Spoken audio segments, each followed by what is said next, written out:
Texting. 1-272-818-9er. Once again, thank you coming back for segment 3. What was that number? I don't know. Dude, my head is glistening. It's glistening. It's very steamy down here. The rain was supposed to. I'm an Italian and I got olive oil coming out of that my olive oil pores. skin and that guinea chop. Anyway, welcome back to segment 3 here in the mid sack in the sweaty ball sack. I am your co-host, the host with the least, the man who doesn't care, that dude, the slightly above average, depending on the day it is. The host RJ, Tom, Izzo, man, the myth, the legend. Segment 3, we are going to the story. Legends of stories, too. Fiction. The man, the myth, the short story. The man, the myth, the short story. The short story with a lot of chapters. So short story about nothing. A very sad day in the not just for Boston Celtics fans, but really the world lost an icon today. Those of you who have been sleeping on the moon this past 24 hours, Bill Russell, 13-time world champion with the Boston Celtics. Second number retired there after the owner. So he was 88 years old. There were reports he was in poor health. He wasn't at the NBA Finals because of a lengthy illness. They didn't disclose what that was, but sadly today he checked out at 88. And talk about somebody who lived. Not just considered by basically anybody with a brain cell between their ears, the greatest winner in the history of team sports. And it's tough to argue with 13 titles. I've actually heard he was second to Yogi Berra before. Yogi doesn't have 11 world championships. I was just kidding. I hope so. Yogi might be in the top 5, but we'll do top 5 you want. But Russell, that's I don't before know that Yogi was considered the center of those championships. The way Russell but the Celtics didn't win a championship until Bill Russell showed up. And they had been to the play. They had Cousy and they had some other guy. They had been to the playoffs, but they couldn't get over the hump. Bill Russell was when everything changed forever, in more ways than one. So in 13 seasons, he had 11 world titles, including a record 8 in a row. He won back-to-back. You don't think he's a little overrated? No, not one bit, because I know the defense travels, and I've seen video of that. Yeah, you know him. If anything, he was underrated. You know him. And that's, how do you say a guy with 11 rings is underrated? Oh, believe me, I can give you the story. Well, you say that because a lot of times when you bring up best ever, people don't say his name. They don't, and he went against talk about the fairy tale, the legend. There is no bigger fairy tale and legend than Wilt Chamberlain. Wilt Chamberlain scored 100 points in the game. Look at some of the records he still owns. Wilt Chamberlain, and this was Russell's rival, and Russell got the better of him for 13 years. Basically. What years was that? It was he got to was it it was the 50, 60s? 50 late 50s, 57 to 66. 60 was the 8-year run going on.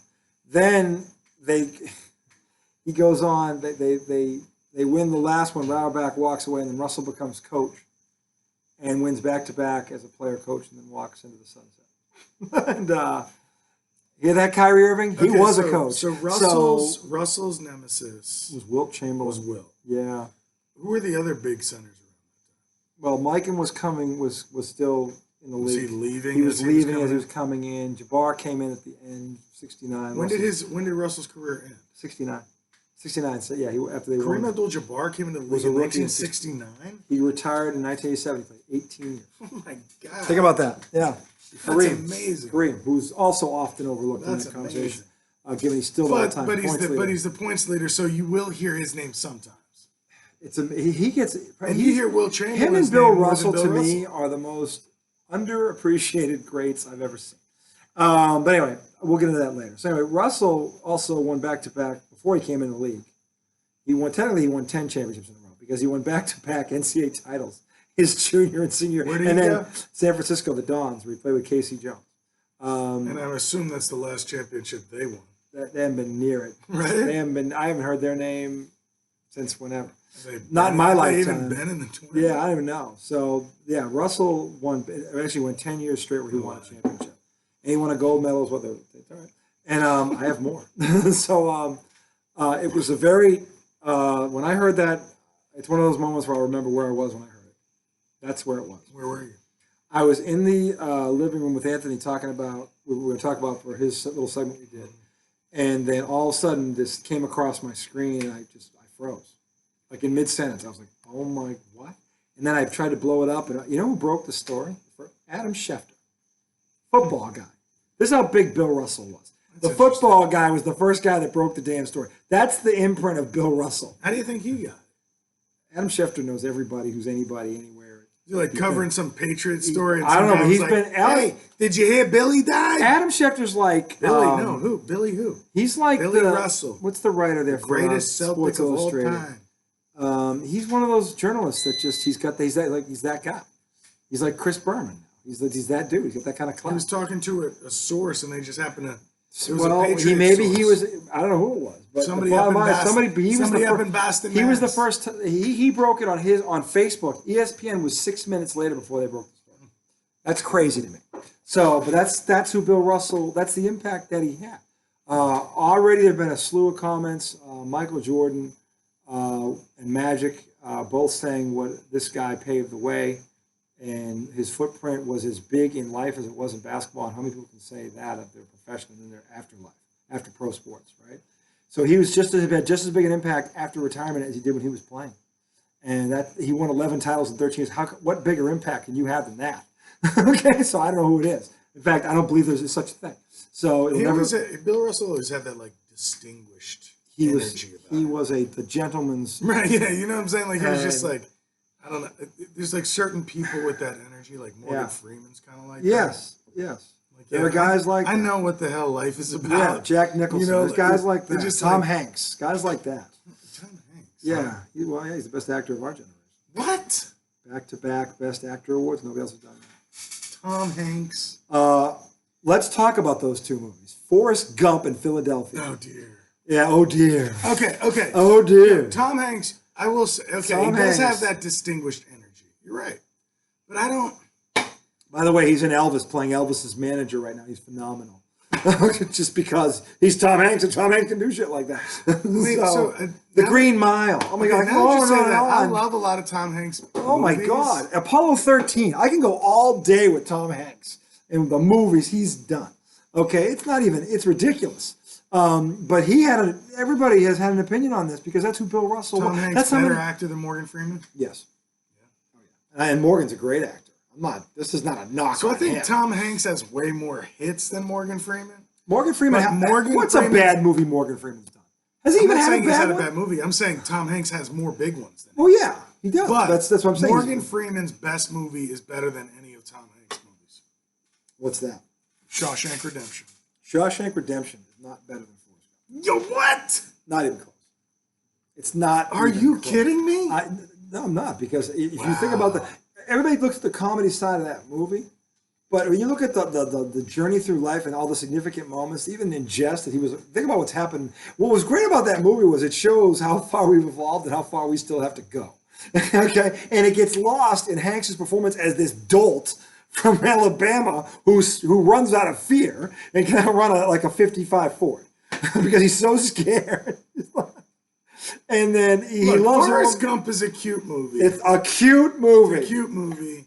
It's great. It's funny. No one describes it as a cute. You're the first person. It's a great all-time great but movie. It's not even near my top 10. I love The Shawshank Redemption. Forrest Gump is not near my top 10. They're both in my top 10. How about that? No. Yeah, they are. And you know why Shawshank Redemption is more about Andy Dufresne. Is what? Andy Dufresne is The Shawshank Redemption. Morgan Freeman has a great supporting actor role in Morgan Freeman is the Shawshank Redemption. And Andy narrates the whole thing. Yeah, he's talking about Andy Dufresne. Right, but he's the one bringing life to the story. Andy Dufresne is the one who changes his outlook on life. And that's what his narration is all about. Andy Dufresne. Right, but you don't watch that movie and go, Tim Robbins is a great actor. Actually, Tim Robbins was phenomenal in that. Not as good as Morgan Freeman? They were both phenomenal in that. They both were. Dude, Morgan Freeman was the main character. They had a chemistry. Listen, dude. Morgan Freeman was the main character of Shawshank Redemption. No, it was Andy Dufresne. No. He was talking about Andy Dufresne. I'm sorry. Andy Dufresne. I'm sorry. The main character. I guess I just missed my friend. You do. I missed you too. Okay, I'm sorry. That movie. Yeah, I'm sorry. These are the rants that we had. That movie to me. That movie. His performance in that movie Only for me, I understand why you would say differently. He did For not. me, elevates him above Tom Hanks. Tom Hanks won Best Actor for that performance. Morgan Freeman didn't even win Best Supporting Actor for Shawshank Redemption. But that doesn't mean shit. Because you love... You're Of course it does! No, it doesn't. You're going to okay. judge this by those pompous fucks that pick that shit? No way. Tom Hanks that year, I would have voted for him. And a lot of people would have. No one was surprised that happened. That was a no-brainer. But you're saying Morgan Freeman didn't even win for that. I'm saying Morgan Freeman's performance in Shawshank, which was great, was not as good as Tom Hanks' Forrest Gump. It's not. I'm sorry. I'm sorry. It's not. It's just not. History will bear that out. It's better. No, it's not better. It's great. And he did Tom Hanks, Best Actor. That's it. So Denzel also has the distinguished energy. He does. And I believe is a better actor than Tom Hanks. Well, you would be wrong there too. But he's a great actor. He's won Best Actor before for yeah. What's your favorite Denzel? You know, I would have to say, this is kind of biased because I love the military. I loved him in Crimson Tide. Crimson Tide? When he was the dude, he went at Gene. This was awesome. Is that Gene Hackman? Yeah, those two had a boom. That's boom. That yeah, because he stood up to the man. Stands up to the man in every movie. I know, but this was different because now you've got. And then he is the damn man in every movie. At the end, he ends up being the man. Yeah, but that's what I'm saying. They had a great ride. That was amazing. Dude, the chemistry between those two in that movie to me was awesome. Okay, it was awesome. Antoine Fisher's better than that movie.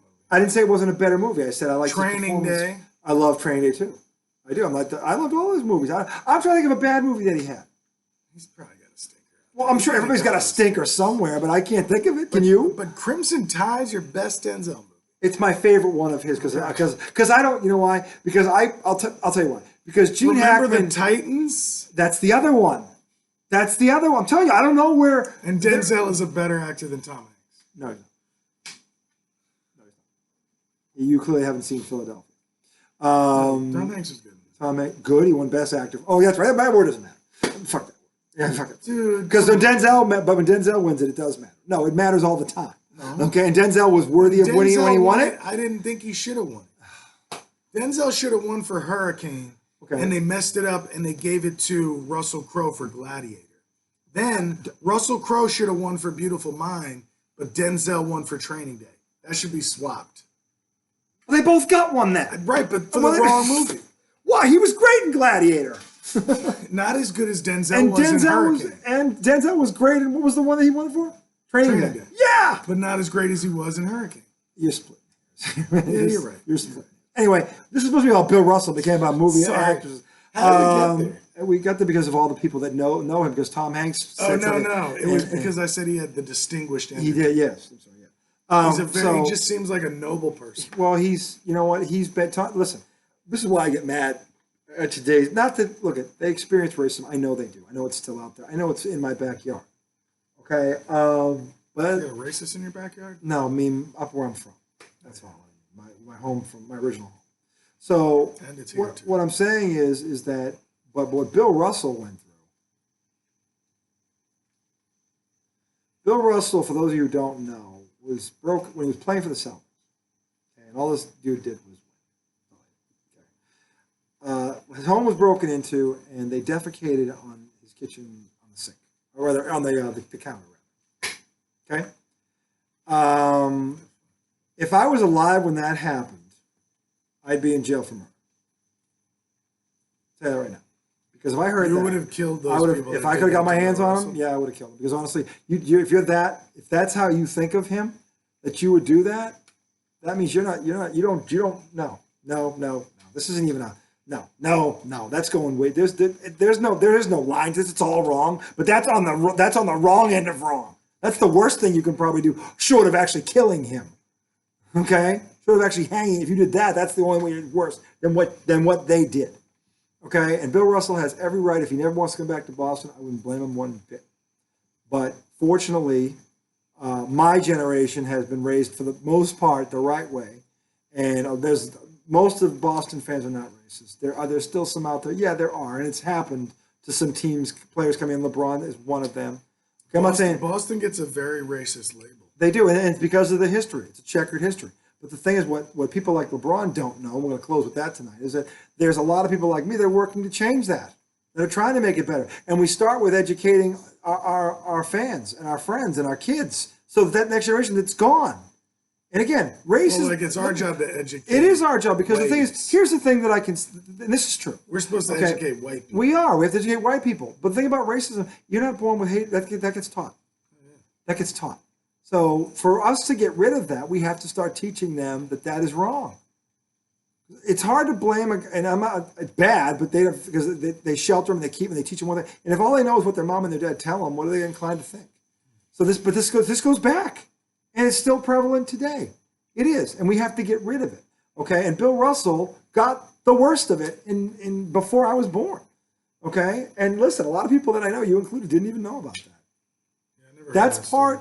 If we're going to educate people, let's talk about this in the context of what you and I love, which is sports and how it is relevant. And this is where Bill Russell, to me, when I say his imprint, he was an active. When they were trying to send Muhammad Ali overseas, he was right there, protesting at his side, trying to get them to knock that off. And he lost in this process, but it wasn't for lack of effort. Okay, he won the humanitarian, the Freedom Award in 2017 with the White House. With Barack Obama put the medal around his neck. I mean, Obama had a tribute to him today also, saying we lost it. That's why he got the President's Award? For all the stuff Bill Russell has done since he's retired in terms of trying to move that needle. And what I love about Bill, Mr. Russell, sorry, I haven't earned the right to call you Bill. I wish I got to know you. But Mr. Russell was, he did his stuff behind the scenes. He wasn't out there only when it was necessary for him to be out there. He never made it about him. He made it about doing the right thing. And that needs to be talked about. Since you brought it up, shout out to Ali. As well. Because that was like, I mean, I don't know. I respect the fact that he was like, no, I'm not going to fight. No. No, I'm not going to run. If you want to lock me up, yeah. lock me up. Well, that's Ali. Because, to me, I'll be honest, I probably would have ran if I were him. That's not who Ali was. I know. That's what I love about I him. respect that. Because, if the government told me I had to go to war, I would be petrified. Yeah, and Jim Brown. There would be part of me that one. Jim Brown's another one. That. Jim Brown is another one. Okay, these guys all stood together. Ali, Russell, Jim Brown, Wilt Chamberlain. These guys all were locked. They were together on this, and that doesn't get talked about enough. And we're going. Is Russell the oldest out of them, or is Jim Brown? I think it's Jim Brown. They're around the same age. They're all close. Jim Brown's still alive. Yeah, he's the last one of those four. Chamberlain's gone. He was the first one. Then it was what's his name there, Ali, and then it was Russell. And I think Jim Brown is still alive. I believe. God love him. Hope he is. But so those guys were. That was that group that really went out publicly, athletes really, and started making. And this is what the stuff that I was first brought to my attention. But what I found out, that I included, a lot of my peers never knew about that stuff.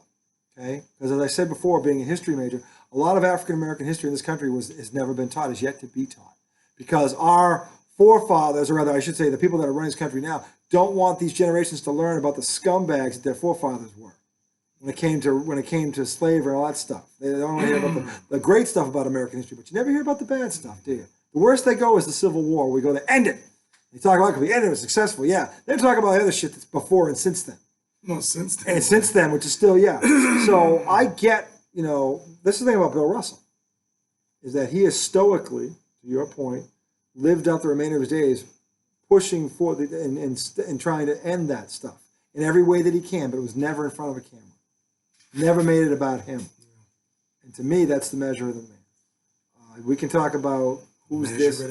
We can talk about who's the best and who's this for another day, but it's tough to argue with 11 championships in 13 years. You're gonna have a hard time. So he's on your Rushmore of sport. How can he not be? And when you look at his competition, I don't care if it was 2 or it was 10, because the 2 may be better than the other 10. Okay, so there's a significant difference between Kareem Abdul-Jabbar, okay, and another center. And Robert Parrish is a Hall of Famer. Robert Parrish is nowhere near Kareem Abdul-Jabbar. Nowhere near. And Robert's amazing. He battled Kareem too, and he's battling an older. What about Russell compared to Kareem? Russell is right there with Kareem. But Russell, Kareem, you think is a little better? I don't know, because I know Russell had to defend Chamberlain. What about Shaq? I saw what Chamberlain did to Kareem. What about Shaq? Shaq is more powerful. Fundamentally, he's not as good. But if they would have played, what do you think? I think Russell would have gave Shaq as much trouble as Shaq would have gave Russell. I'll tell you why. Because Russell is 2 steps quicker than Shaq. And if you doubt that, I'll show you some video of him. I've never seen Russell. I hadn't either, but the videos I've seen of him. Okay, what about Olajuwon? He's another one. He's probably. I'd I'd say he's the better offensive player. Russell's the better defensive player. Okay. That's what I would say. He's taller than Russell. Russell's taller than him. I think. Russell's 6'10". Well, they're like 1 inch apart. They're so 1 inch. Olajuwon's about that. Too, He's 6'11". Olajuwon's 6'11". They're 1 inch apart. So they're close. I thought Russell was 7 foot. No, he's 6'10". So he looks like he's 7 feet. He does, but then there's Wilt who's 7'2", and like Mobile is oh my god. Patrick Ewing, Russell would wipe the floor with him. No, Ewing's a Hall of Famer. He'll get his. Is Russell the better player? Yeah, but Ewing would get his. Ewing's a Hall of Famer. Don't just look at Ewing's my favorite player of all time. Ewing is a first ballot Hall of Famer and was worthy of being on that dream team. And if he ever, look, Michael Jordan. No, but you're saying that Russell's on. I think Michael Jordan cost Patrick Ewing 2 titles. I think he cost him. No, 2. There was 2. There was 2 in there. I thought the Knicks were going to win. If it wasn't for the Bulls, the Knicks probably would. The Knicks might have been the second best team in the league both those years. The only reason I say 1 is because the way John Starks cost him. John Starks cost him. Right. So I'm like, if they had, but that was the year Jordan wasn't in the league then. Right. But that's what I'm saying. So if they had beaten Jordan, how do we know Starks wouldn't have done that again? Because he cost Patrick Ewing a title. He did. I have that game on film. And I hate to like. And I always hated John Starks, so I enjoyed that. I love John Starks. Well, you should. You're a Knick fan. I don't like him because I'm a Celtic fan. He can't hit a shot. He choked. He pooped himself. Poop. That might have happened. 0 for 11 is pooping himself. I was in Game 7. When you're a shooter and you go 0 for 11 in Game 7, you're scared. Well, you don't have it unless there's an injury, and by all accounts, he was healthy. They never said there was an injury. Poop. I'm not saying. Look at he didn't make a shot. He didn't even make 1 shot. Okay, you could have cut a couple of power. He kept jucking from the outside. I'm like, what are you doing? You're 0 for 5. But I was loving it because he's stupid. If you miss 4 in a row, you don't take a 5th one out there. You go the damn basket. So you were rooting for the Rockets in this series? Of course I was. Why would I root for? I hate New York. Why would I root for New York? Rockets, dude. I hated that Rockets team. Olajuwon is a. I hated that Rockets team because of Sam Cassell and frickin' Kenny. I hated John Starks. I hated Anthony Mason. I hated all those guys. Ewing was the only one. Doc Rivers. I like Doc. X-Men. I respect him. I hated him in the beginning of his career. I like him. He ended up being a Celtic, but I liked him in New York. I didn't hate him in New York. I hated him in Seattle. Seattle was a punk. Oakley. Yeah. Oakley was the one. I never hated Oakley. I liked Oakley. Yeah, I thought Oakley always had. He was just a hard worker. No, but he got labeled as a thug, but he could play. He was a good player. You and I had this conversation. Yeah. You look at his career numbers in Chicago. He averaged 20 points a game a couple of years, and Jordan was there, actually, or at least 1 year. So I'm just like Oakley could play, but he was a big dude. And he was physical, but they would just label him like an enforcer. Nathan, no, he was. No, you haven't. Yeah, I'm good. So my thing is, with Russell, I think you could drop him into any era, and he'd be successful. Now, would he win 11? It would depend on who's around him. But I mean, what's that? I can't get it. You can't get it? I gotta spill it. Here, take this, so it doesn't fall out. Kind of loose. Yeah, so it doesn't spill out. So anyway, he's taken off in the middle of a segment. I love it. This is all about the love of an olive. He needs an olive. So I think you could drop Bill Russell in any era and he'd be a Hall of Famer. Would he win 11 in 13 years? That would depend on who's around him. You drop him on that Celtics team with Bird, and yeah, maybe. Or the Lakers team with Magic and yeah, maybe. Okay, or Detroit with Isaiah, maybe. You never know. It depends on where you put him. Chicago with Jordan, maybe. Okay, so I would put him and Jordan. You talk about defense. Oh my God, you put him and Jordan together in their prime. Ugh. Good luck with that. Put him on Golden State with Curry. Good, yeah. I mean, but Jordan was Jordan won Defensive Player of the Year. Steph Curry's never. Dude, put him on the Nets with Ben Simmons. Yeah. All right. Ben Simmons is an insult to Bill Russell. Right. Okay. Anyway, so put a bow because I want to ask you the question about celebrity deaths. We're going to go into celebrity deaths. We're not making fun. We're celebrating Bill Russell. Yeah, we just did. We're celebrating. I love them. I love him. I wish I got to meet him. He crushed it. And I said this on my Facebook post, the definition of champion in sports and in life. Champion. That's what he is. The definition of champion. I love you, Bill. Well done, Bill Russell. We're gonna miss you more than you know, and people are gonna be talking about you for a long, long time. because they should. Tom's wanted to. Allow me to ask. Well, yeah, ask the question and actually, this was your think piece for tonight. So we're. So this was a good question. He asked it earlier. Middle of the day, RJ sends a group text to all the people who we're close with in our neighborhood. Yes. And says, he sends the link about Bill Russell dying. Yeah. And says this one's going to sting for a long time. Yes. Okay. Now, I don't know. There's something strange about my coping mechanism with death, but definitely when it comes to, so I haven't had a ton of death very close to me in my life. Sure. I've had a lot of death on the periphery. Sure. Okay, uncles, aunts. Yeah, but no cousins, one immediate, like right in the house. Yeah. Right. No, not mom and dad, not a sibling, not one. God forbid, one of your kids. Wow. Oh my God. Yeah, God forbid. I hope that never happened. Yeah, RJ. Sorry, Walt. Thanks for saying every important person in my life. Well, now I feel jinxed. There's levels to this. Okay, but yes. Yeah. But when it comes to, like when I saw you say, oh, this one's going to sting for a while, talking about Bill Russell, like in my head, I was like, is it though? Yeah. Is it though? Shout out to my friend Carter. Yeah. And I only say that because I've never had a celebrity, an athlete, really a stranger die and really feel loss. And there's nothing wrong with that. Doesn't make you any less of a fan. No, I'm talking about personal life too. I say that with Bill Russell, not just because of the player he was, because of what he did in his retirement to try and improve the quality of life in this country. This is one of the guys that actually tried to do something about it. And to me, that's why it's a loss, because it was twofold. It's one thing when an athlete dies, they go away, and you wish them well. But but when this guy behind the scenes spends the next 40 years, 50 years of his life trying to make this country a better place, he's not. That to me is a loss. Oh yeah. But this country got a little weaker today. No, obviously it is a loss. I'm talking about though personally though.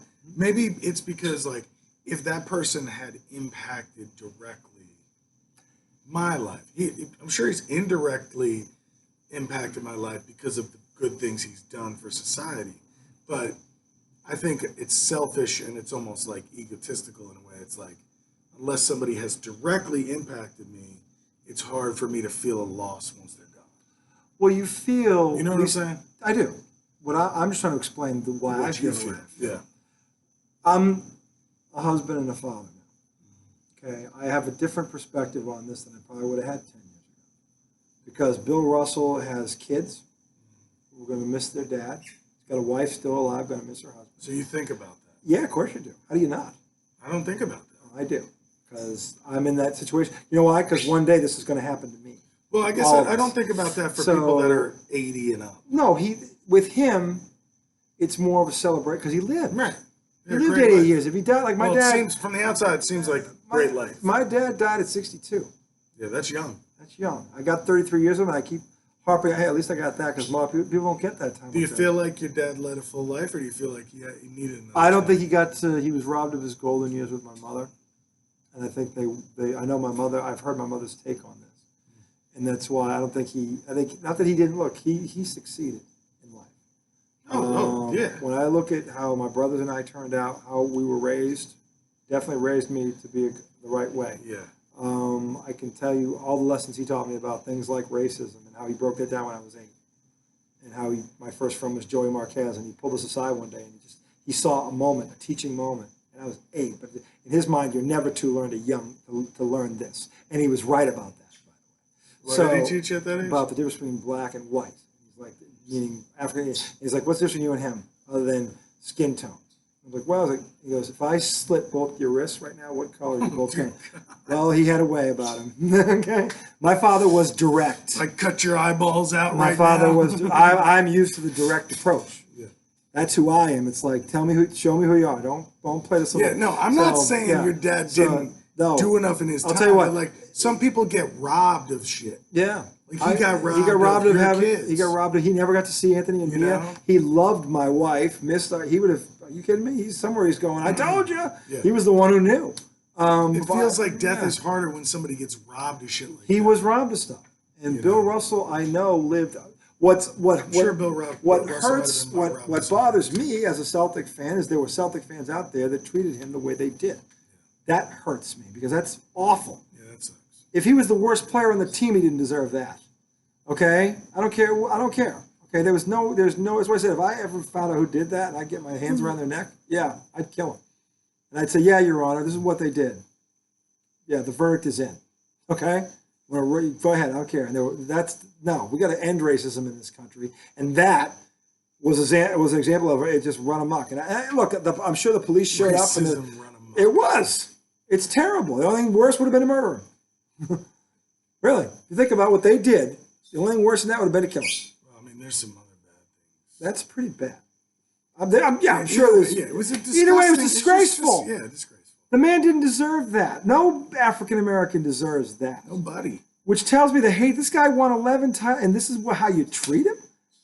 Like, how far gone are you? Like, it's just like, I don't understand that at all. Racism is like it's just the terrible. Supreme combination of stupidity and ignorance. There is, yes. That's what it's like. Racism is the molding of stupidity and ignorance, and it turns into hate. And he lives this. How can you imagine that happening and you coming back to play for this team and win more championships? To do that, that's beyond a professionalism. It just is. I would begrudge no professional athlete if something like that happened. That takes a personal strength. That takes something that I can't. That strength. takes something that I can't. I don't understand. I hope I have something like that in my body somewhere someday. I don't know that I do. I don't think I do. But for him, I don't know who the hell does. Way more. If this happened to Michael Jordan or Magic or anybody, Dr. J, he's got I wouldn't begrudge that if they got in the next train and never came back. I wouldn't blame them one bit. If I was alive then and I heard that story. But see, I think black people and people of other races, I think they deal with shit like that all the time, and they still wake up and go back to where they're going back to because they've got to. They've got to. They're in the machine. That takes a special. That takes an inner strength that I don't know how people really understand. Well, I think a lot of people who are in the majority can't really understand. No, I can't understand it. And that's like that white privilege thing that people talk about is like, no, it's not that your life couldn't be hard, but you don't have that aspect. You don't have that. You don't have that. And that's, aspect. To me, Bill Russell went through all of that when he was playing and did what he did. And he was a monster. And then when it was over, he's like, all right, I'm not going to just let this. I'm going to do something about it. Keep being a beast. I'm going to do something about it. Yeah. And that's why I said the whole world lost today. And that's why, it goes beyond my love of the Celtics and the banners and all that. This goes way beyond that. So you're thinking about the bigger picture of society, whereas I'm focused on, this person might not have impacted me. I'm not thinking about the bigger. When Kobe Bryant died, he to me that hurt from a face. He's a young father. His kids were robbed of their dad. His daughter, 12. That's a whole different thing. You see, that didn't hit me either. Well, I don't know why. I hate the Lakers, but that hurt one. That was like, oh God, no. I'm trying to think of other big deaths where people. Because you think about the impact that it has on the people around him, and you feel for them. You're like, oh my God. It's just like, I know. I don't know why I don't feel that. Like his mother, as a parent, we're parents now, right? The last thing you ever want to do is bury your kids. His parents had to bury their son.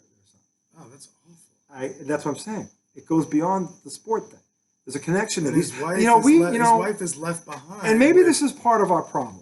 Maybe it's part of it because we only look at them as athletes, and we don't allow ourselves. Definitely part of it. Yeah, it's a part we need to do, and I'm as guilty of this as anybody. Okay, because I do it.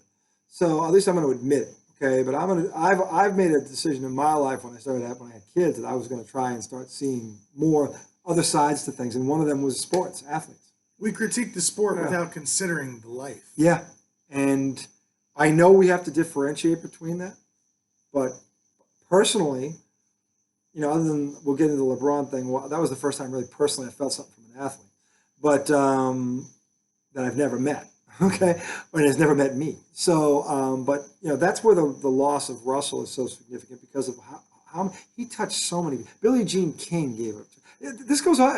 Everybody. He touched so many different. Yeah, he lived, Tom. he touched so many different aspects of our everyday lives, people, and influenced them in a good way. And it's all, the thing is, it's all positive. There's not one negative thing to say about what he did. I don't think I've ever heard any. Now, that doesn't mean he's perfect. everybody has some negative shit going on. Of course, I know Bill Russell's not perfect. I'm sure he's made this, but I'm saying he tried. He tried to make a difference. He didn't stop when he stopped being an athlete. And to his credit, maybe he felt that like, I got to do something for the African Americans. I got to use my platform to do, and he did it. And that is where we were suffering the most. Okay? He retired at 30-something years old. That was over 50 years ago. What he did the next 50 years, that's the stuff. That's crazy to think about. Yeah. Out of the NBA. At the NBA, yeah. And every professional athlete, not just basketball, should be looking at this guy going, how can I be more like him? Because when it's over, as my father said, another great lesson, you're going to be a person a lot longer than you're going to be an athlete. So what do you think is more important? And he is 100% right about that. Another one was great. I think, it's funny, you don't listen to them when they're alive, but then when they die, you hear everything they say. Okay, so now that we've uncovered this take, so are you saying my lack of empathy could be from the fact that I just look at them as players and not people? That to me makes the most sense, because I know when that happens, that's why it happens to me.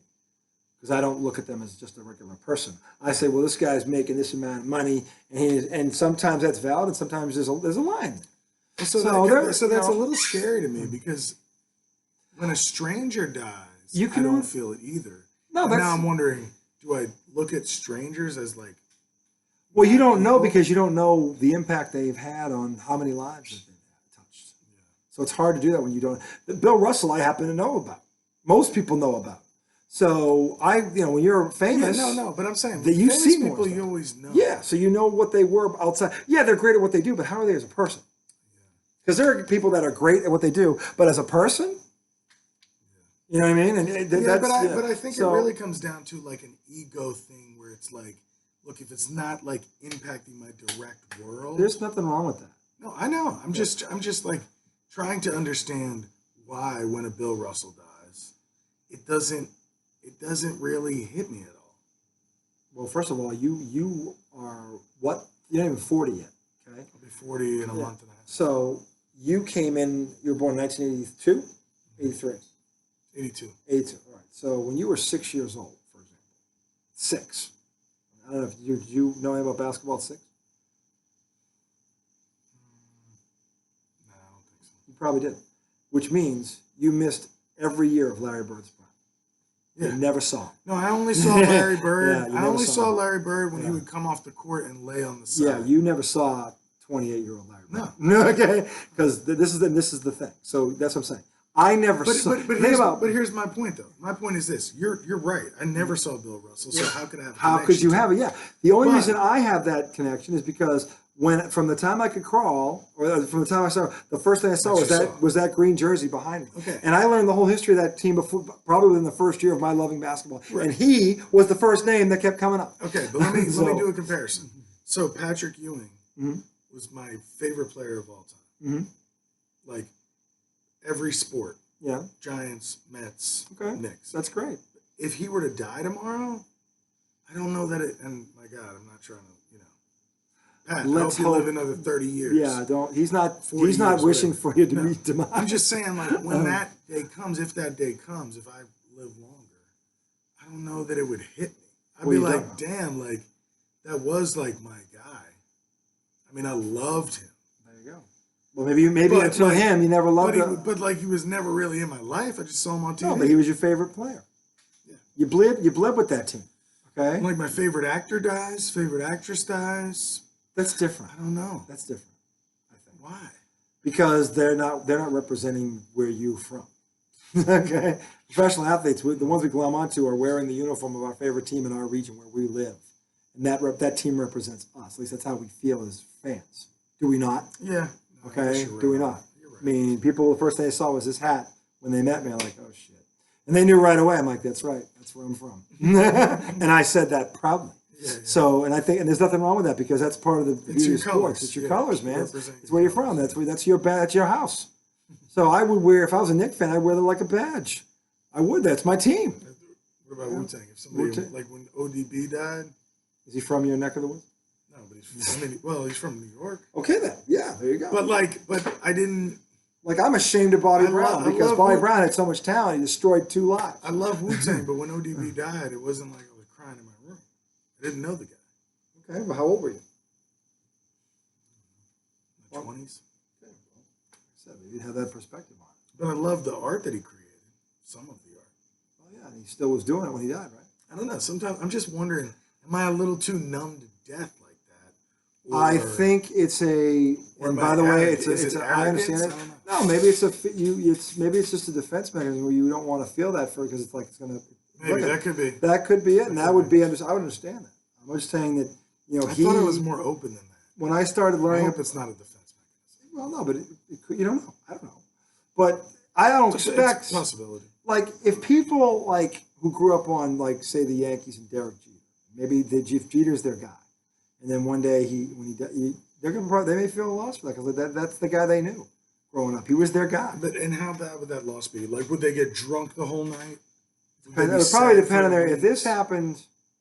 I will tell you, I am fairly certain that if this happens before me, and I'm not wishing this on him, but if the day comes when Larry Bird dies, there's a better than 90% chance I'm going to have a few.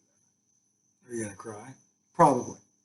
You're going to cry for Larry Joe. I probably will. Just like when Marvin Hagler died last year. You didn't see it. Yeah, I shed. You cried? When Marvin Hagler died. Yes, I did. So what happens? Are you thinking back on the memories they gave you? Yeah. You think on a great time in your life, and they were one of the reasons why. Because they were. You think like it wasn't one thing, but they were one of those things. Okay, so I've only seen 1986 was a great year for me. Okay, because the Patriots finally got to a Super Bowl, but they got their asses handed to them. Bill Buckner was the was a great Thank year. God, because of Larry Bird. Oh, okay. Because Larry Bird was like, "Don't worry about it, Boston. I got you." Okay, and then went out and had a Zenith. He had a. So was that the 86, 87? Yeah, year? that was 85, 86. And by the way, also in that year, Marvelous Marvin Hagler and Thomas Hearns had what I would still make consider the greatest 3 rounds in boxing history. And Marvin Hagler, who was bleeding from half of his face when the ref was saying he gets in trouble, I'm gonna stop this. And he went out and knocked out Hearns in the 3rd round. I mean, that was the greatest 3 rounds. I'll have this argument with anybody. But then when he died, 66 year Marvin Hagler, yes I did. I shed a tear that day. So I am not ashamed to say that. This. I'm not ashamed to say that. I've never shed a tear over a stranger's death. That's fine. You don't have to. Yeah, but I don't know why. It doesn't. It's just different. Those are the guys that helped define my childhood. Right, but the weird thing is, I consider Hagler and Bird. I consider myself a very empathetic person. This doesn't make you. Would you concur with that? Yes, I would. Very much so. You're probably more empathetic than I am. You're pretty empathetic. I am, but I think you're. Sometimes you're oblivious. I'm always oblivious. What the hell is that? But when you're aware, I think you're empathetic. I'm oblivious to certain things because I'm stubborn. It's not purposely oblivious. Is that what you're telling me? If you're stubborn, will make you oblivious to things. Purposely oblivious. If your heels are dug in on something, yeah, then there's the element of oblivion. Oblivious, because you're stubborn. You're like, no, you're not going to talk me out of this. I don't care what you say. Okay, and that's rare. It's gotten. I should say it's rare now. It's gotten better as I've gotten older. Does it still pop up? Yeah, occasionally. I'm trying to think of a recent celebrity death where I actually felt an emotion about it. Well, again, you're not even 40 yet. I mean, give it 10 years, and you might lose 5 of those people in the next 10 years. It might make you feel that way. You don't know. So I just know that when it comes to Bill Russell, that everybody that I ever talked to about sports, that name came up. Billy. And the impact. See, the thing is, you see the impact on just people you know. Never mind all the people that you don't know. Yeah. And that's the measure of the man. And that, to me, is why the whole world, from former President Barack Obama to Billie Jean King to Michael Jordan, everywhere in between, football players, Tom Brady, no shit. That's who Bill Russell was. No shit. That's why the world lost today. Because there aren't enough. The hope is that a lot of these athletes who are now, but here's the hope. Athletes that only know his name and don't know what he did are going to learn what he did. And maybe that inspires them. That's the hope. Okay? And I know that as long as you and I have this platform to share, and and I was talking about this before, and we'll deal with LeBron in a minute, but I mean, I'm trying to move that needle. And this is the kind of stuff that needs to be talked about. What happened to Bill Russell when he was a player was a travesty, and more people need to be made aware of it, because that's the only way we're going to stop this shit from happening. And no, it ain't the African Americans. Well, it's the white people. They got to have the courage to go back and look, because our damn government ain't going to do it. Okay, you're talking about dragging your feet on something. Okay, so did you know that there are Republicans in our government that voted against codifying same-sex marriage and interracial marriage, like bill? Yeah. Did you see that? I didn't see it. I heard. So, you know, I'm sorry to No. divert, but like when they overturned Roe v. Wade, Yeah. one thing I heard in the news was, hey, Democrats had a chance to codify that law, which I guess instead of it being a right, it becomes like they can't overturn it. They can't overturn it. Okay, so apparently They could have done that, 50 years to do that, and they didn't do it. Okay, And they should have done so it. So now the Democrats are going, well, shit, we better codify the right, you know, of same-sex marriage and interracial marriage. So they brought it, you know, to the House or the Senate, whatever the fuck. Yeah. And like a ton of Republicans voted against codifying same-sex marriage and interracial marriage. What the fuck? It's like, as much as Bill Russell went through, the fact that shit like this is still going on. It's still going on. It's a slap in his face. Of course it is. People who like of course went it through is. shit that far back, But and now we're trying to rewind to shit like that. That's what I'm saying. People crazy. need to be, white people need to start looking into African American history to know the truth. It's our history too. It's our history too, and we got to make sure we don't repeat it. You know why this happens? Because people don't, they don't either know or they don't care. I think a lot of it's I don't know, because when I talk to people about this, I know and they don't know because they're history majors. But some of it's I don't want to know. That's the other thing. It's that They don't want to know. No. Don't tell me that part of the history. Yeah, they don't want to know that. because they're afraid of what they might find. That's what it is. And what they do is what they do say is, well, you know what? Whatever happened back then, I'm not going to raise my kids. And that's good. You should do that, but don't stop at that. Because you know how you educate your kids? Learn that history and right, teach if you to don't them. want to educate your kids like that, well, then teach you can't them just what sit there and the say fuck racism is wrong. Yeah, you have to go into it and explain the how wrong it is. These are the things that have happened. Saying something is wrong, okay, without quantifying why and how, you have to get the impact of it. People don't just hear, because I've told my son things are wrong all day long, and he still does them anyway. Because he doesn't understand the impact of it until he goes through it, and then he gets, if he sticks the clipper, the steel paper clip in the socket, and then he knows. Because I'm like, don't do that, it's wrong. It's supposed to be explaining why. Do you understand the analogy I'm making here? Like, you have to explain why you don't stick the clip in the damn, okay? We have to explain to our youth why racism is, what this means, the significance of it, what it does to people. That's what I'm talking about. But also just being honest with, how shit happened in history. Yeah. How things are the way they are now. We can't evolve. This is what happened. This is what happened. We cannot allow this to continue. This is why we're at this point. And this is why African Americans are still pissed, and justifiably so. Okay? Justifiably so. It's just which leads me into crazy. my close tonight, which is a letter to LeBron James from a Boston sports fan.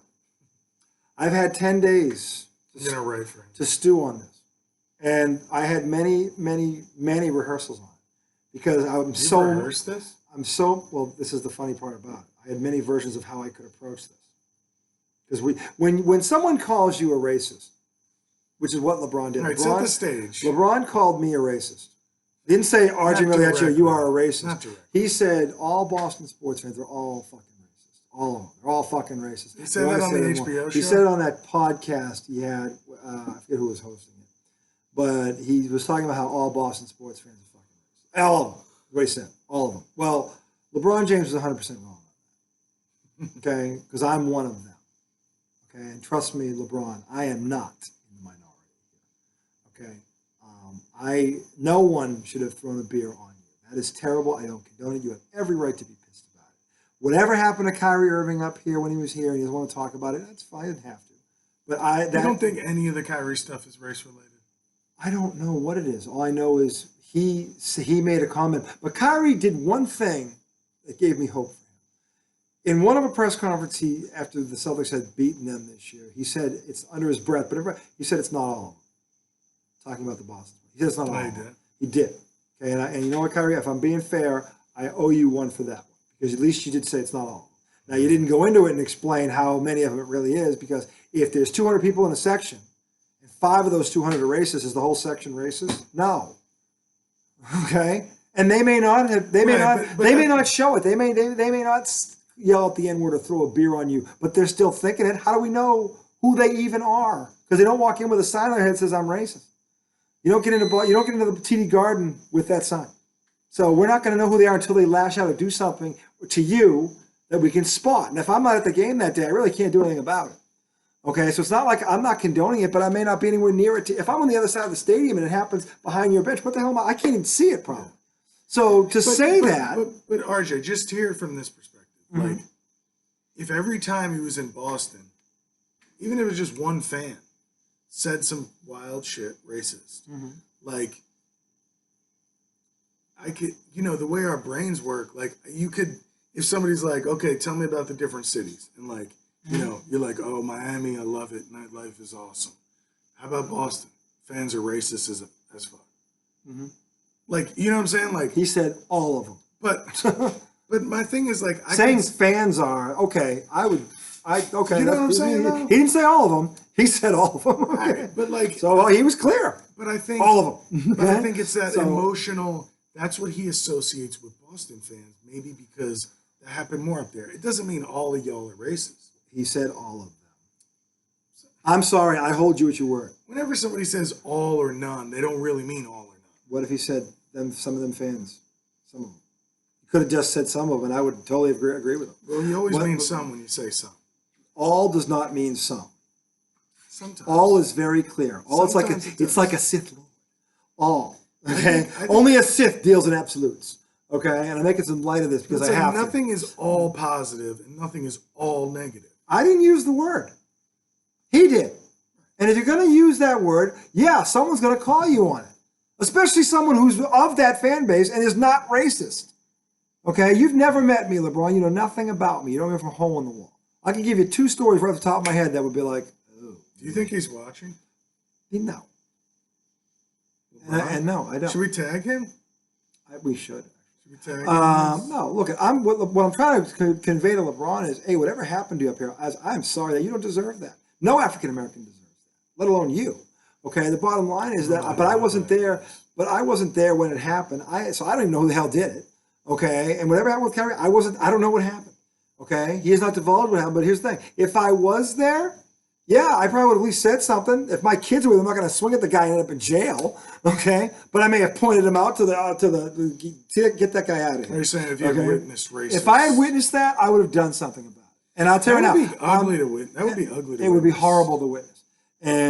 And what I'm saying, what I'm trying to convey to LeBron is, short of the beer getting spilling, look, when Kobe Bryant played his last game in Boston, he got a standing ovation, man.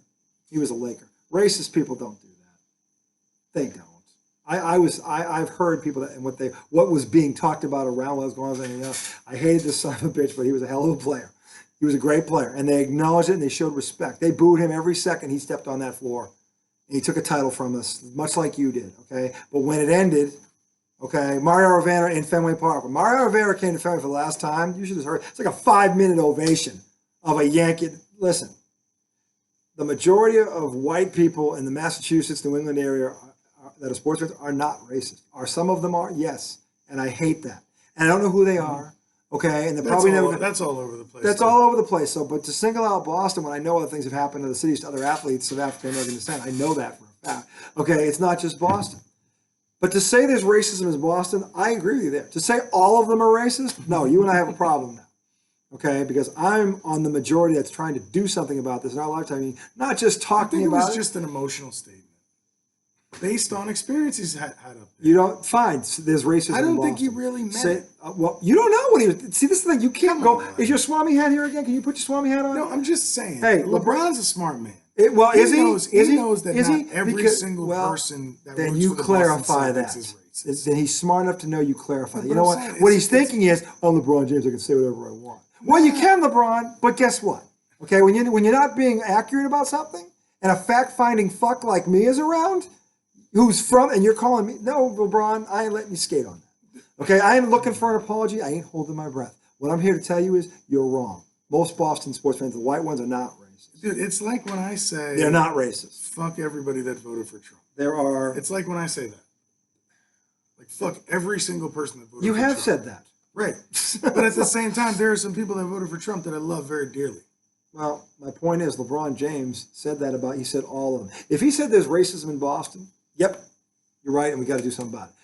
When he says all of them, they're all fucking racist. To my point, it's a no, LeBron, we're not. Dude, we are it's not. It's an embellishment.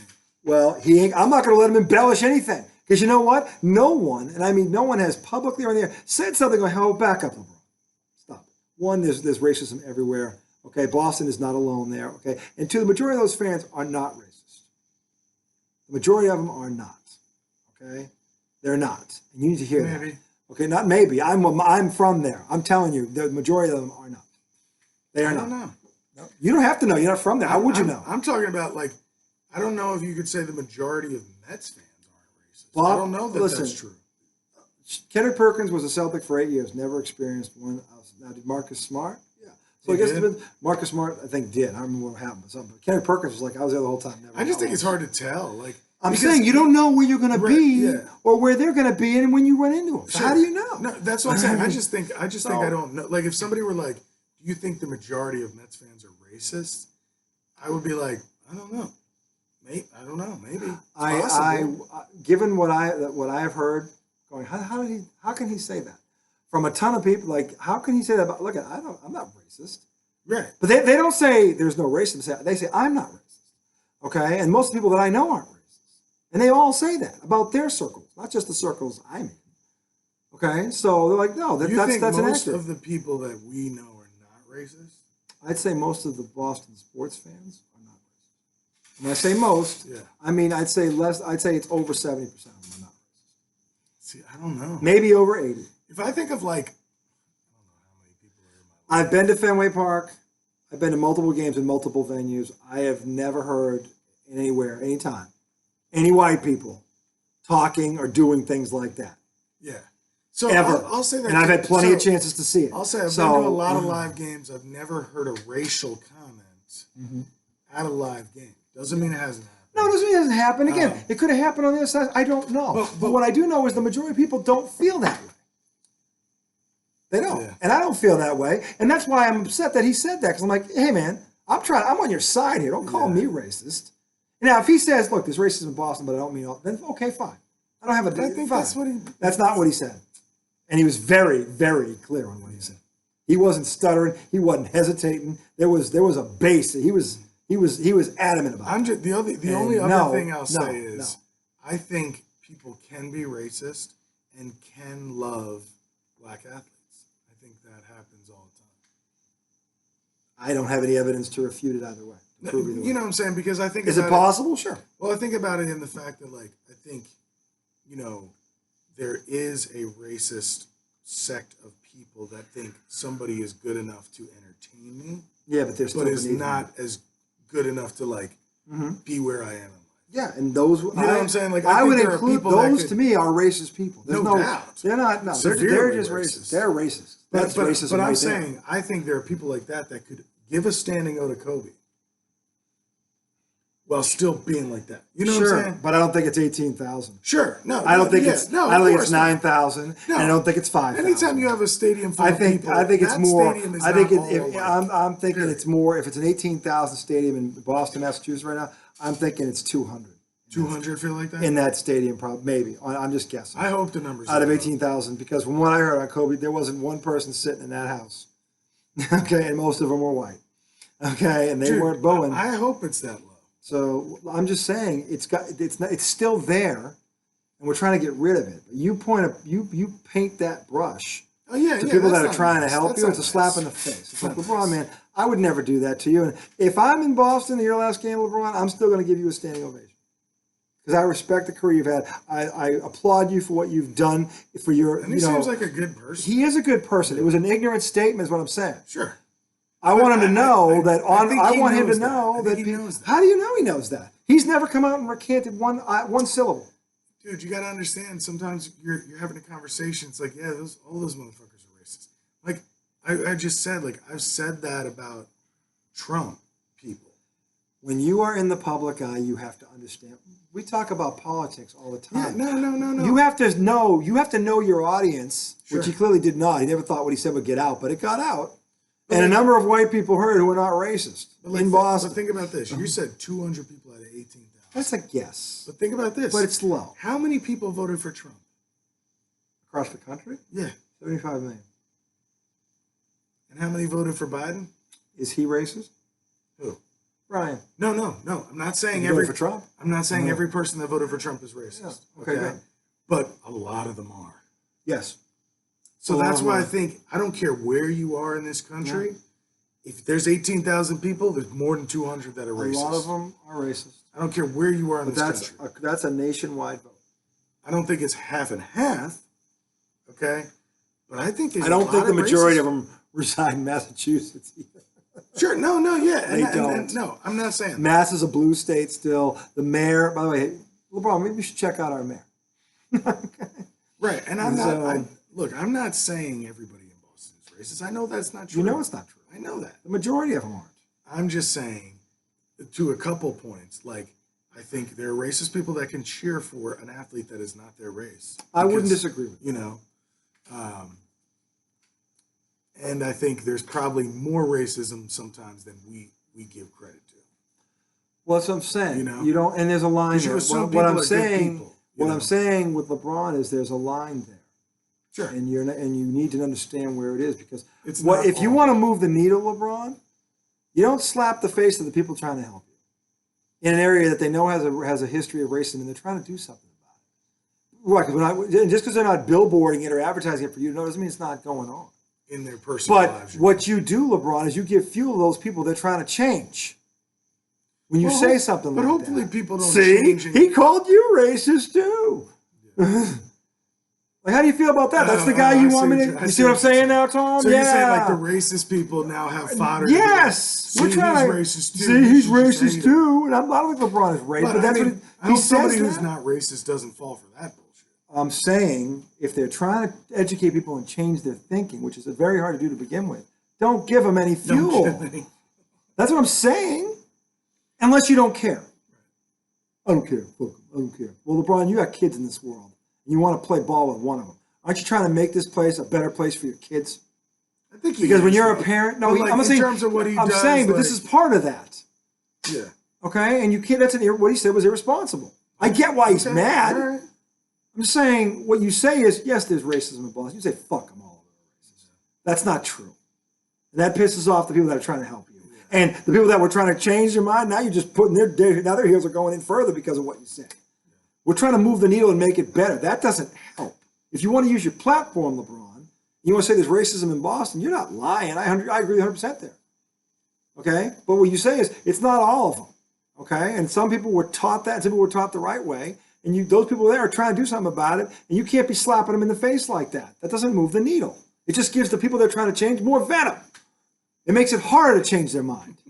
It does. You know what I'm talking about. And you know it's not far-fetched. 75 million idiots vote. There's a lot of idiots in this country. Okay? A lot of racist idiots. There's a lot of racist idiots on top of it. The bottom line is, okay, if we're trying to get those people this is not going to help. But I will say one thing about white people. Okay? I am a Caucasian person. I know I'm brown. Olive oil skin. I'm Irish and Italian. So to the eye I'm brown, but I think racially Caucasian is the proper terminology. But I will say, us white people, when you call us racist, it definitely hurts. It hurts if it's not true. If you're not. Yeah. But I think sometimes... And I'm trying to help here. Yeah, I know. But I think sometimes... What are you doing, man? That's funny to other racists because they're like, oh, you're that upset that you could be called a racist. I've had white people say to me, and I'm not going to mention names, but it's been plural since he said this. They say, if you put me and LeBron in the room, I'm not the racist in the room. They think he is now. Come on. Yeah, I've had multiple people. Well, Tom, it may be silly, but that's what they think. And now I got to try to change that too. You're gonna be hard pressed to convince me that if you put a white person, Look and a at black when he person makes a in the statement room, like that. the black person is When the he more makes a racist. statement, when he says something like that, I'm mad about it. But you got to take into account what he's been through. I am, and that's why I understand why I said I understand why he's mad. And I'm not saying there isn't racism in Boston. I'm saying don't paint a brush and blame the innocent. No. And furthermore, the innocent that we're trying to do something about. All right, but I'm saying, like, look, if a woman has had so many run-ins with like men who have harassed her, assaulted her, and she makes a statement like, all men are fucking predators. Like, I'm gonna try not to take that statement personally because I understand why she could say that. You cannot hold all those people accountable for the bad behaviors of a few. I understand, and look, but see, like, and again, but I don't that's know. not realistic. It's just don't say all when it's not all. But what I'm saying is, if you have had trauma from a certain type of person, on and on and on, okay? And then look at someone throwing a beer on you. Emotionally, you could that's say gonna suck. Like, let's say you're Beyond, a black person. Let's say you're LeBron, and you've dealt with racism as a child. As a teenager, his whole life he probably as has. a professional, He's as had a billionaire still. He's had a lot. His whole life. He might make a statement like, "Yeah, all those fuckers are racist," knowing that it's not every single person he's running, but you know what I mean. Well, I think being in the other group, listen, I can go, all right. I have every right when I'm not that way to be angry about it and say, look, LeBron, I'm trying to help here. Okay. Yeah. But the people that I'm trying to convince, you're not helping me here. If you saying some would probably piss them off. Saying all, now they go back at me going, he thinks you're racist too. Fuck him. Why do I have fuck him? That just gives them venom when I'm trying to change their mind. Now, and look, I can sit there and say what you said, but that's assuming I'm talking to a reasonable human being, not someone who's just looking for another excuse to dig their heels in. Okay, and there's a lot of them, unfortunately. They're not the one-off. Okay, but the thing is, I'm saying you said that about me because I'm a Boston sports fan. I didn't like it. Okay, I don't need an apology. I don't want one, but I want you to realize that you don't say that about everyone when it's far from the truth. It's far from the truth. And now I don't have any numbers, LeBron. I can't give you the percentage. But I know that everyone that I've been there 44 years. I ran around a lot of different circles there. I met people from all walks of life, and most of them were Caucasian, and most of them were not racist. Most of them were not. That's all I'm saying. And they are fans of these teams. They're fans of the Celtics, and they're not that way. So that is your experience. That's my experience. Has a different one. And he has a right to be angry. Sure. Okay, what I'm saying is there are people, whether you care about it or not, LeBron, there are people that actually do care about this, that are white, they're trying to do something about it in that region. And they're Celtics fans. And they do not like being called racist when they're doing everything to stop it. Okay? That they can, within reason, obviously. All right? They're trying to they're not just educating their kids, they're having these conversations that we're having about what happened to Bill Russell and what's been happening since Bill Russell. How are we still having this problem after what happened to him 60 years later? That's terrible. That needs to get changed. But it's only going to get changed if it gets talked about. And we're trying to do that. And the people that don't like you, or that are already like they're there, and we're trying to change the way they think, they're just using this, they're throwing it back in our face. There were times when I felt like the LeBron hate was racial. I'm sure it was with some people. I'm sure it still is. I think that's kind of what made me lean towards him in a like Jordan versus LeBron comment. Jordan's African American. I know. How's it? If the conversation is, because there's African American people that white people are comfortable with, and then there's African American people that white people are not comfortable with. I would be more comfortable with LeBron as a person than Michael Jordan. Did you? I'll tell you what. Michael Jordan's the one who has been through a divorce. LeBron James has never had a. But if Michael Jordan had the gambling allegations, Michael Jordan's not a perfect. But we're not talking about people here. We're talking about a player, a racist person viewing it. If you ask a racist person who's better, Michael Jordan or LeBron James, a white racist, who are they saying? I don't know because I don't know. Michael Jordan. Oh, really? You've interviewed a white racist person? He's talking about? I've heard their takes before. Oh, so you know who they are. They have a sign that says, I'm racist and I think Michael's better. I'm talking about people in my personal life. Okay. Family. All right, well, you've had some people like that. I have not Yeah. I haven't actually. Yeah, well, no, I'm not. I haven't had that conversation Okay, with a I'm racist. generalizing. Yeah, I haven't had that. I haven't had that conversation with an actual racist, so I don't know how they'd answer that question. Come on, you've never spoken to a racist? I have, but I've never asked them that question. I've talked to them about other things, like about. Maybe you didn't realize they were racist. No, because I was talking to them before LeBron was even in the league. Yeah, I mean, most of these racists. They were racist before him. Yeah. I mean, but I never asked them that question, so I don't know. You're saying, well, the racists would say Michael Jordan. No, I seriously believe that. I'm not trying. I'm not. Well, look. There are plenty of not racist people that think possible? Michael Jordan is better than LeBron James. Is that Black, possible? white, the consensus brown. is Michael Jordan is better than LeBron James because of the era that he played in. I just don't think there's any racist white people that would say LeBron is better than him. I don't think that's true. That's it. That might be a hot take. I have no. I think that's true. You have no data to back this up. Absolutely none. You can't make a statement like that without some data. The 4 or 5 people I talked to. This is kind of like what Dominic Foxworth did to Mad Dog. Like, he said every take that would piss off. Like, it doesn't piss me off. I don't understand what the. I know it's a weird. It's a weird. I don't know what the. I don't understand what the point is. It's an uncomfortable topic. I don't. If it's a racist, they'll say Larry Bird. Who's better than Larry Bird? Larry Bird or who? If you'll ask the question, who's better, LeBron or Jordan? They'll say Larry Bird. Who would you say? I think Jordan's better than LeBron. Do you think Jordan's better than Bird? I think as a one-on-one player, Jordan is better. I think as a team player, Bird is better. And then any evidence bears that out. Jordan is a better one-on-one player, but Bird, from a team aspect, is far superior to Jordan. Okay, so who's the best player out of, and you have to take into account all parts.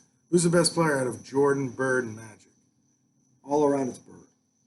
Magic's all around? I'll tell you why. Magic's eliminated because he had Kareem. Kareem is in the GOAT conversation. So Magic's out of it. It's really so I'm saying if you gave Jordan Kareem or Bird Kareem, oh my God. Okay. Oh my God. Let's say at their prime, you could start a franchise with Bird or Jordan. Who do you go? At their prime. I'll take 28-year-old Larry Bird it's a team. If you're asking me one-on-one, if we're playing a one-on-one game, I'll take Michael Jordan. If it's 5-on-5, don't align with the racist. If it's 5-on, it's not a racist take. He's the best one-on-one player I've ever seen. I know, we're just saying that. Yeah, I'm just saying if it's a 5-on-5, and I can have Larry Bird 28, which by the way, Larry Bird at 28 beat Michael Jordan when he scored 63 points. Yeah.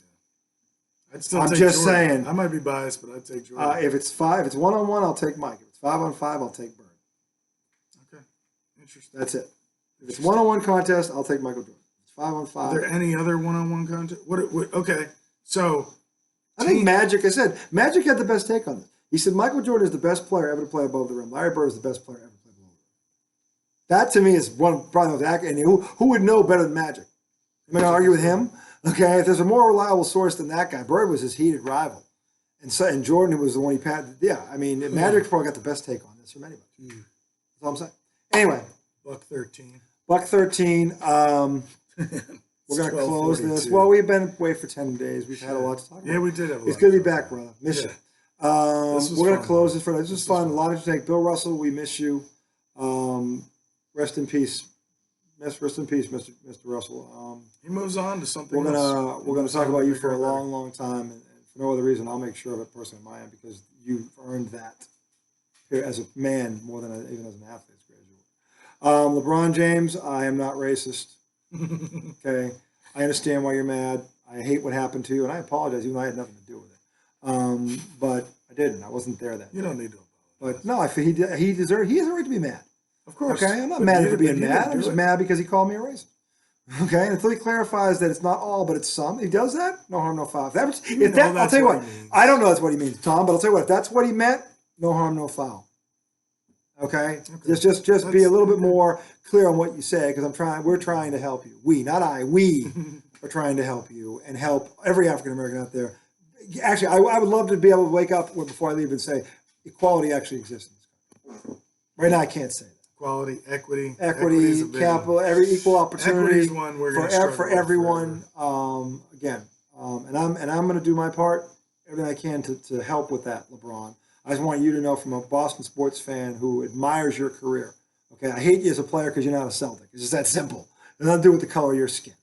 Okay, that's it. And when your last game happens, if it's in February and I have to be there, you will get a standing O from me. Okay, you will, because you deserve that. Okay, but we're trying to do something here to make this better, LeBron. Don't paint a brush like that. That's all because that you insulted me, and we've never met. We've never met, and you've insulted me. So and again, I'm not saying maybe you didn't mean to do it. Maybe he's right. And if you didn't, if that's not what you really meant, I know what you meant, LeBron. LeBron, I know what you meant. You're his agent now? I want to end tonight explaining to anybody out here who doesn't know what Wu-Tang stands for. Oh, yeah, educate. Witty, unpredictable talent and natural game. Oh, there you go. Witty, unpredictable talent and natural game. To steal a quote from Van That's Wilder. what we have. Write that down. That's why I connect with Wu-Tang. We have the same thing. That's fair. Anyway, I am RJ. That is Tom. It's great to be back. We will return on Thursday evening. There's a chance of Wednesday. After the Mets-Nats game. There's a chance. I'm going to tell you there's a chance. I don't know what the percentage We're going is. to the Mets-Nats game. Yeah, we're going together with a bunch of the guys here. It should be fun. There's a chance. Possibly Wednesday. Definitely Thursday. And in which case, we'll see where the Mets and Red Sox are and more updates from training camp. Until then, enjoy the start of the week. Man up Monday, tipping back Tuesday. Let's get her done. All right? Have a great start. We'll see you guys later on.